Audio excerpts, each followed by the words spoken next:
जुनेजो ने वजीर आजम बनते ही जनरल जिया से कौन सा तीखा सवाल पूछा? डिक्टेशन लेने की बजाय फौजी आमिर को कौन सा मुतालबा मानने पर मजबूर किया? पाकिस्तान में सियासी जमातें कैसे बनती हैं? जबरदस्त कॉलम। क़याम पाकिस्तान के बाद मुल्क में अनगिनत सियासी जमातें बन चुकी हैं। कई धड़ेबंदी का शिकार हो गईं तो कुछ नए नामों के साथ नमूदार हुई। इन तमाम जमातों के क़याम के पीछे अपनी अपनी कहानियां मौजूद हैं कि किन हालात को मद्देनजर रखते हुए छोटी बड़ी सियासी जमातों का क़याम अमल में लाया गया। सानेहा 9 मई के बाद भी पाकिस्तान तहरीक इंसाफ के टूट कर बिखर जाने के बाद जहांगीर तरीन ने PTI के साबिक साथियों को मिलाकर नई सियासी जमात बनाई, जिसका नाम इस्तेहकाम पाकिस्तान पार्टी रखा गया। जबकि अब PTI की रिवायती हरीफ पार्टी मुस्लिम लीग नून के साबिक रहनुमाओं वजीर आजम शाहिद खाकान अब्बासी ने भी अवाम पाकिस्तान के नाम से एक नई पार्टी कायम कर ली है।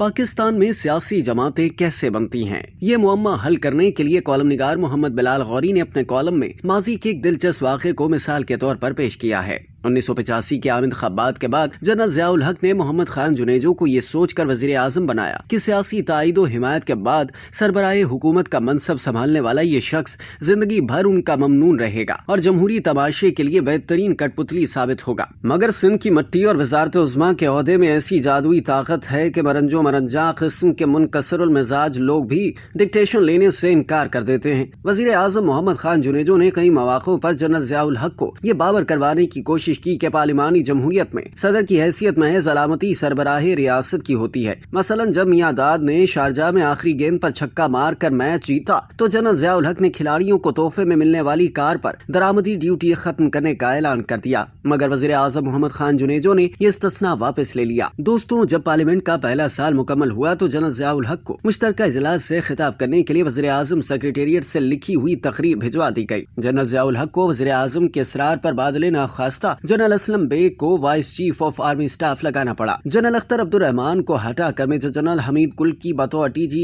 ISI तैनाती भी वजीर आजम के इमा पर हुई। काबिल जिक्र और मजेदार बात यह भी है कि वजीर आजम मुंतखब होते ही मोहम्मद खान जुनेजो ने पहला सवाल ये किया कि आप मार्शल लॉ कब उठा रहे हैं। 1985 के इंतखाबात गैर जमाती बुनियादों पर हुए थे, मगर वजीर आजम चंद हफ्तों में ही इस नतीजे पर पहुंच गए कि सियासी जमात की मौजूदगी के बगैर ऐवान को मौसर अंदाज में चलाना मुमकिन नहीं। लिहाजा मोहम्मद खान जुनेजो ने फौरी तौर पर सियासी जमात तश्कील देने का मुतालबा कर दिया। जनरल ज़ियाउल हक अपने रिवायती मिजाज के आयन मुताबिक दो टोक इनकार करने के बजाय टाल मटोल से काम लेते रहे, मगर जुनेजो पीछे हटने वाले नहीं थे और जब उनका इसरार बढ़ा तो जनरल ज़ियाउल हक ने एक आला सतह का इजलास बुलाया और तवील तकरीर के दौरान सियासी जमातों के मनफी असरात पर अपने अंदेशा हाय दूर दराज का भरपूर इजहार करने के बाद शुरका को बताया कि वज़ीर आज़म मोहम्मद खान जुनेजो पार्लियामेंट के मामलात में नज़्म ज़ब्त लाने के लिए सियासी जमात की मौजूदगी को नागुज़ीर ख्याल करते हैं। जनरल ज़िया ने कहा कि चूंकि मैं जमहूरियत को फलते फूलते देखना चाहता हूं और किसी किस्म की रुकावट खड़ी करने का कायल नहीं, इसलिए वज़ीर आज़म की ख्वाहिश के आयन मुताबिक मैं पीर पगाड़ा साहब से गुजारिश करता हूं कि वो अपनी पार्टी मुस्लिम लीग की ज़म्मामे कार मोहम्मद खान जुनेजो के सुपुर्द करें। जनरल ज़िया की तकरीर के बाद वज़ीर आज़म मोहम्मद खान जुनेजो मुखातिब हुए।